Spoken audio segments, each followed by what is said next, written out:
Hello everyone, and in this video we are going to discuss the finals of the Champions Chess Tour 2022 between Magnus Carlsen versus Arjun Erigaisi, and it's one of the most popular tournaments played in the home comforts of the players online. And yeah, it's a very popular tournament. So many strong grandmasters are playing this tournament.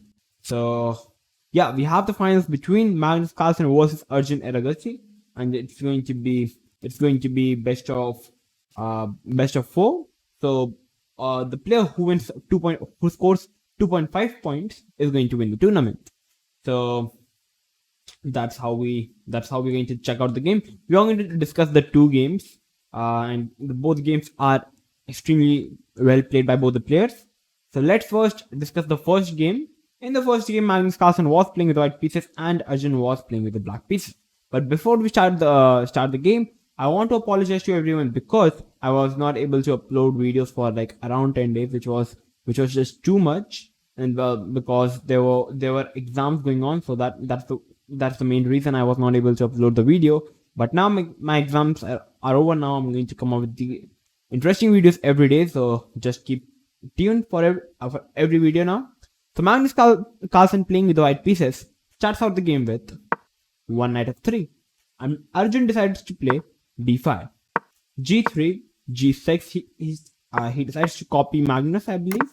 Short castle and knight to f6, d4, and now after short castle, it's the same identical structure by both the players. c3 by Magnus, a5, trying to grab some serious space on the queen side. Bishop to f4, c6, queen c1, and like that's how Magnus do it. Magnus wants to play bishop to h6 and try to eliminate the bishop on g7. So Arjun doesn't care, he simply plays bishop to g4. We have knight to d2, knight d7, h3, and after takes, basically he developed the knight from b1 to f3. That's a good thing. Rook to e8, and here Magnus decides to play c4. And it looks like that Magnus simply wasted a move like c3, c4. It can't simply go directly c4. Because in this position, white have already developed his all pieces, I believe. And like the only thing he can do here in this position is he can play rook e1, and after e3, like you have no play. You have to play c4 on the queen side. I believe there is second play, but you can play rook d1, knight e5. But that's simply an very simple line. That's the reason Magnus do not want to play such a simple game. He goes for playing c4, queen d6 by Arjun. Like he wants Carlsen to play c5, but after c5, queen b5, and I think black is having b6, which can put Magnus in a bit trouble. That's the reason Magnus simply developed the rook to d1, knight to e4, centralizing the knight, bishop to e3. And in this position, it looks the most logical move looks to play e3, and it's actually the best move. You simply protect the pawn, and everything is fine. But again, in the practical view, Magnus didn't like the bishop on f4 because like it's kind of trapped. It can't go back. That's one of the main problems. So he played bishop e3 so that in the future, if you wanted to move the bishop anywhere, he's having the opportunity to move it. Queen to a6, target hitting the c4 and the e2 pawn. You can't do anything in the center with the c4 pawn because you will lose the e2 pawn. So Magnus go in with the knight to e5, knight to f6 by Arjun, and it looks such a tempting move to capture the knight on e5, because after d into e5, bishop into f5, black is a pawn up. But now after c into d5, c into d5, rook into d5, white hits the bishop and the knight. So black is forced to play queen b6, defending the bishop, and now threatening to play queen to b2, bishop into b2, hitting the queen and the rook. So white is forced to play rook b1, and after knight to d6, bishop to g5, white is having an edge. White is actually better. That's the reason black cannot go for capturing the knight. That's the whole reason. So that's the reason black decides to play knight f6, keeping the center close. Queen to c2, and in this position, Magnus is perhaps aiming to capture the pawn or pushing the pawn, because now the e2 pawn is simply defended by the queen. So knight to d6, c5, and knight to b5. Knight to b5 is not a good square for the knight. I believe the best move in this position could have been to simply play knight to f5, hitting the bishop, and definitely Magnus have to go back with the bishop. He cannot go for, he cannot give the bishop for the knight. That's the reason bishop c1, a4, g4, and knight h4. And it looks like, I believe that Arjun was thinking that after g4 he's having nothing, but he's having the h4 square, and after bishop f1 it looks like white bishop is going to come up to capture the knight, but after h6 g5 is coming up and knight is simply fine on h4. But actually I think in the practical view it looks like the knight on h4 is doing nothing. That's the reason Arjun decides to put the knight to b5 and here f4 by Magnus. Not the best way to continue the game. The best way in this position to continue the game was Magnus to play a4 in this position. A very strong move, hitting the knight, and after knight goes back, we have rook d to b1 and trying to play b4 on the next move and just playing on the queen side. Like, it's already a very, very, very healthy position for white, I believe. But he went for the move f4, and this simply gave an opportunity to black to play a4, stopping white's a4. And here Magnus goes for a different practical approach, trying to play on the king side now. g4, a3, b3, simply Magnus simply locked on the queen side. Rook to d8, rook c1, knight to d7, bishop f1. So basically Magnus slowly and steadily decides to play bishop to h4, forcing black to play f6. You can't move the rook because you lose the knight, so you have to play f6. Knight goes, knight moves, and here both the players started to maneuver around the pieces. And like in this position, it looks like can black simply block the position by playing f4, f5, and the position is simply blocked on the king side. But after here, white is having this b4, a very excellent move. You can't take because of rook b1, and you lose everything on the queen side. Everything is just collapsing. So you actually have to go back. And I believe after bishop e1, white is going to start playing on the queen side, and it's going to be a one-way attack, and it's going to be over for Arjun. That's the reason he didn't decide to close the king side, but he decided to open it. And after a couple of trades, now Magnus came with the bishop, and slowly and steadily he gets this position where he is able to grab all the pieces on the king side after queen c7. And guys, here's my question: feel free to pause the video, and what are you going to play? Which move are you going to play from the Magnus side with the white pieces? So feel free to pause the video, and it's a very interesting and a tempting move. It's the end. You can try to find the answer.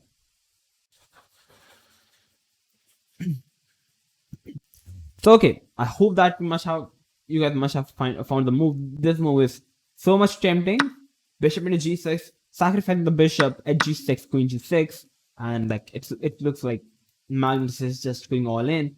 And actually, in this position, the way that white is going to continue the game in this position is white is going to put the knight to g5, and I believe there is some way, I don't know, perhaps rook g4 sacrificing even in exchange, or perhaps I believe simply knight g5 and try to push his h pawn must be good for white to win the game. So after going to g6, Arjun decides to play knight to e4. Knight to g5 by Magnus, trading the knight. Rook f5, because Arjun is a piecer. He wants to trade as many pieces as possible, but Magnus is simply moved back with the rook. He wants to play rook h4, and a serious attack is coming up. Rook f7, queen into e6. And after queen into e6, you cannot capture the queen because knight is a pin. So that's the reason on the move number 40, Arjun with the black pieces decides to resign. And Magnus Carlsen won. The reason Arjun decides to resign in this position is because rook into g7 is coming no matter what you play. For example, after king f8, white is going to play rook into g7, rook into g7, queen into f5. Sorry, not that.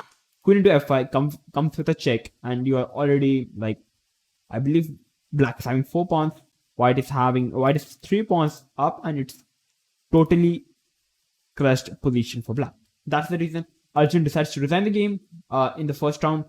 So now Magnus is in the lead. He just need to score 1.5 to win the tournament. So now let's move to the second game. The second game is also simply mind-blowing.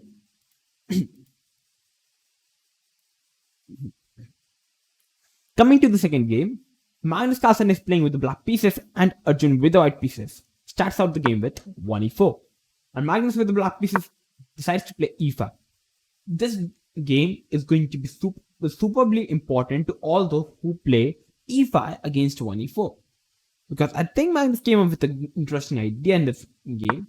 You're going to see knight f3, knight c6, a very standard opening, I would say. The Italian game you have on the board, d3. Definitely you can go for playing this knight to g5 and you try to play on, but it's all theory now.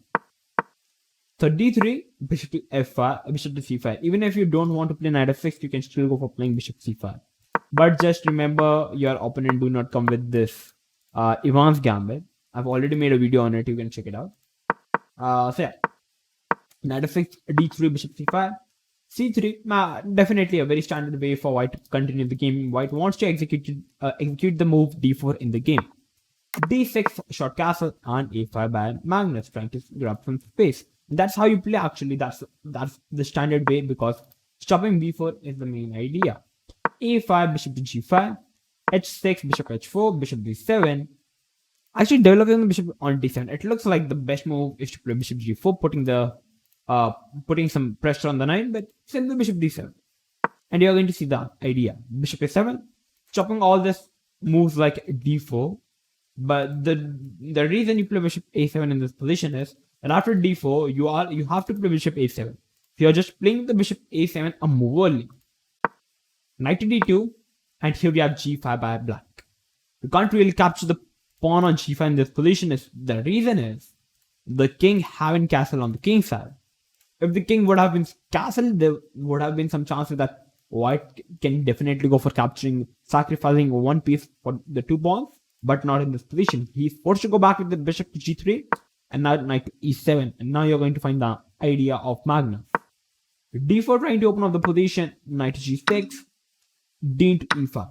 Your opponent cannot ever go for blocking up this in the center, because now the king is completely safe as the center is completely closed, and your king is going to be in completely weakness because of h5. h4 is coming up, and you are simply going to be bursted. So your opponent is forced to capture the pawn on d5, and here we have knight to f1 in the game.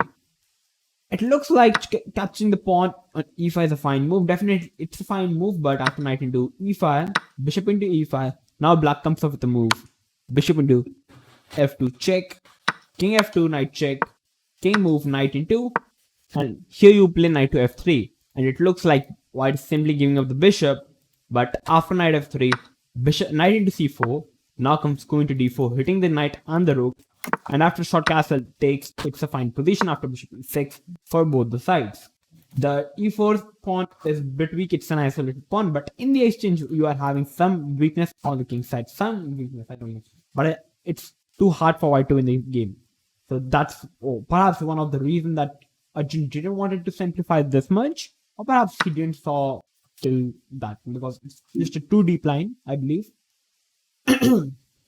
So that's the reason. So after knight into e5, we have knight into so after d5, d5, knight f1, we have queen to e7. And after queen e7, Arjun decides to play knight to e3. Definitely after knight e3, there are some good outputs for the knight to go on f5 or d5. Magnus decides to simply long castle. He simply expanded on the queen side, and now he's castling on the queen side, and he's completely ready for an attack on the king side. Queen c1, rook e8, centralizing everything, and now b4 by Arjun. Definitely he wants to open up the position on the queen side by sacrificing a pawn, but it's too healthy for white now, because it just opens up the lines on the queen side. So Magnus decides to play a4, which was actually the bad move. It was a blunder, and b4 was a mistake by Arjun. In this position, Magnus was having an opportunity to capture the pawn, but definitely in the practical terms, it looks simply outburst. Like you are simply opening up the queen side too much, but nothing is happening. Like f5 is a very strong move, and your attack is much faster. After knight into e4, the best continuation is to play knight to d4. Hitting the queen move. Black loses the knight, but after bishop c6, it just simply regains. Knight to d4, you cannot capture the knight because you lose the queen. Such a complicated variation. Bishop into d5, knight to b4. Knight to b5 hitting the queen and the bishop. Queen b6, takes, c4. And after rook d7, it's a better position for black. Black is like minus 1.7 and it's too healthy for black. But definitely very such a scary move and too deep. Like in an online game, you do not calculate so much, definitely. So we have a4 by black, such a practical move. Knight f5, queen f8. You don't really want to capture on the knight because after here you have to move the knight, but now you also lose the pawn on e5. So it's simply bad. So that's the reason queen f8, queen to c2, knight f4, rook g1 takes and now takes, and in this position everything got simplified. Because in this position the bishop was hanging. That's the reason black moved the king and now white captured the bishop. Pawn push, knight came, pawn push, takes, bishop, queen e7. I was going to tell you guys to pause the video, but okay. Queen e7. And in this position, Arjun decides to capture the rook, which was simply blunder. After queen e7, the best move would have been to play simply knight c2, and after knight g4, knight takes, bishop takes. If knight takes and bishop takes, it's now still winning for black because everything is coming up. So you do not capture the rook, but you play in this position queen to d7. You try to trade off the queens on the board, and here you play rook d8, rook e1 check. You are forced to capture with the knight because you cannot capture with the bishop because the bishop is pinned. You cannot capture with the rook because the queen is hanging. So knight into, bishop into, king move, takes, and everything got simplified, and we have this position. And this position is actually equal, but I think all the three results are possible in this position because it's just too complicated. But we have bishop into e3, queen into e3, check, king move, and here's my first question. What are you going to play in this position from the black side? So feel free to pause the video and try to find the move that Magnus came up with, and Arjun simply missed this move. So what is the move?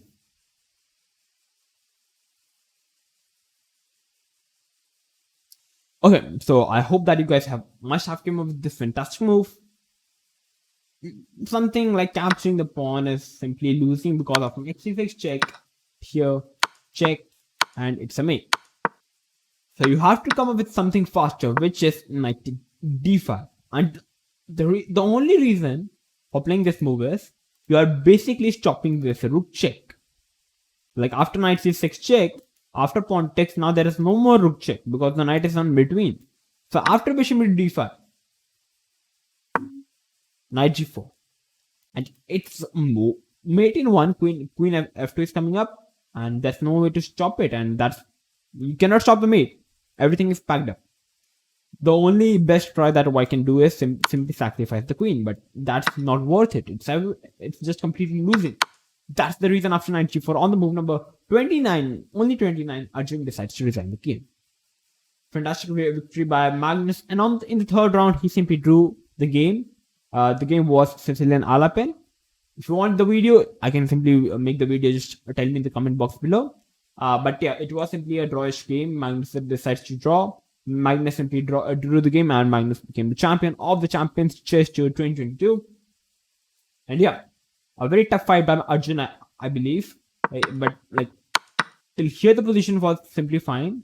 I believe it's an equal position, or perhaps white is slightly better. But he simply missed actually this knight to d5 move because it's actually the only move for black to win the game, or else every other move is simply completely winning for white. He simply missed this move. I believe this is also not winning because of simply rook e1. This is also not winning because of rook e1, and now white simply winning. I believe because now the rook e8 is coming up. That's the reason you play knight here, because after rook here, you are having this queen f4 check. That's the reason. So fantastic game. If you guys like the analysis of the game, then make sure to like the video, guys. And I'm going to come up with these interesting videos regularly now because my exams are over. So sorry for not making videos for quite some time, but now I'm back. I'm going to make videos So I hope that you guys see me soon. So till then, stay tuned and keep watching One Shot Chess.